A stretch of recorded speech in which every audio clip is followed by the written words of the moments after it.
One of the witch's most important basic beliefs, obviously, is the reality and possibility of magic. This involves the idea that the physical world is only part of reality, the part that we are able to apprehend with our five senses. Beyond are vaster realms, and in these the witch seeks to venture. This, again, involves a further belief, namely that human beings have more senses than the usual reckoning of five. By means of these innate psychic capacities, the realms beyond the physical are contacted. These powers, say the witch, are perfectly natural, but latent and inactive in the majority of people. They are powers that have become overlaid and hidden by the artificialities of civilization, but they can be reawakened. This is one of the matters that have brought witches so often into conflict with the priests of orthodox religions. The established religion of a country does not find it acceptable for people to have their own contact with the beyond, independently of orthodox priests and their rules and sacraments. This may well have been the reason why the so-called Witch of Endor had to live in hiding. The establishment did not like having its authority weakened. Witches reject the masculine, patriarchal concept of God, in favor of older ideas. They do not see why a rigid monotheism should necessarily be a sign of human advancement, as it is generally taken to be. It seems more reasonable to them to conceive of divinity as being both masculine and feminine, and as evolving moreover a hierarchy of great beings, personified as gods and goddesses, who rule over the different departments of nature, and assist in the evolution of the cosmos. If witches' concept of God were to be more precisely defined, it could perhaps best be called life itself, the life force of the universe. This, it seems to witches, must be basically benign, however apparently destructive and terrible some of its manifestations may be, because if this is not so, then life is divided against itself, which is absurd.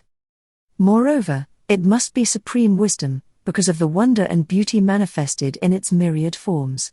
Its tendency is to evolve forms capable of expressing ever higher degrees of intelligence, so we who are its children should seek to live in harmony with nature, which is the visible expression of cosmic life, and in doing so find true wisdom and happiness. Witches do not believe that true morality consists of observing a list of thou shalt nots. Their morality can be summed up in one sentence: do what you will, so long as it harms none. This does not mean, however, that witches are pacifists. They say that to allow wrong to flourish unchecked is not harming none. On the contrary, it is harming everybody. This bears some resemblance to Aleister Crowley's law for the new eon. Do what thou wilt shall be the whole of the law. Love is the law, love under will. People often quote the first part of Crowley's dictum, and claim that he advocated universal license. They forget the second part of his words. Centuries before, St. Augustine said something very similar. Love God, and do what you will. The idea of reincarnation seems to witches to be not only much older, but more reasonable and right, than the concept of only one short life. To be followed by heaven for the righteous and hell for the wicked, or than the materialist's idea that when you're dead you're finished. They quote the statement of the old occult philosophers, which could mean modern science supports that nothing in this universe can be destroyed, it can only change its manifestation. Descartes said, "I think, therefore I am." Human individuality and intelligence exist. Through the physical body, they manifest. When the body wears out, or is damaged beyond repair, the person is said to be dead. But it is the body which is dead. You cannot bury or cremate people, only bodies. Insofar as a person is an individual intelligence, can that individuality be destroyed? The testimony of all ages and countries says, no. But at the same time, nothing can stand still. Everything is constantly changing and evolving.